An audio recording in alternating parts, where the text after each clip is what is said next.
Thompson's WaterSeal presents the steps to simpler staining, how to prep your project. To create a durable finish you'll love, prep is the key step.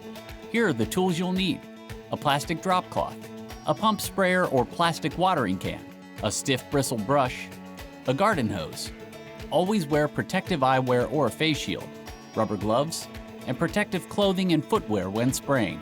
And you'll need one of these simple Thompson's cleaning solutions: Thompson's maximum strength deck stripper with Thompson's heavy duty deck cleaner, or just Thompson's heavy duty deck cleaner.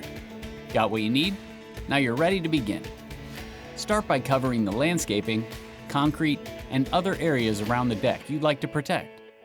Then clear all the furniture. For Thompson's maximum strength deck stripper, a plastic watering can can be used for the application. It's important to know that this product will darken your wood, so you'll also need Thompson's heavy-duty deck cleaner to neutralize and brighten the wood to its normal color. For any assistance, the label instructions are an easy tool to revisit at any time. Apply liberally with a synthetic bristle brush or a roller, or pour liberally from a plastic watering can. Wait 10 to 15 minutes, then lightly but thoroughly scrub the boards, making sure they're clean.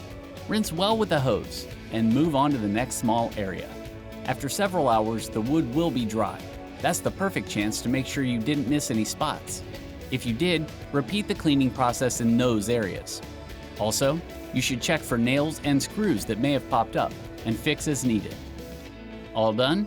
Remove the protective covers surrounding your project and rinse equipment and brushes thoroughly with soap and water. There you go. The simple steps to a perfect prep. Brought to you by Thompson's WaterSeal. Now if you're ready to move on to recoating, click here for the next Steps to Simpler Staining video.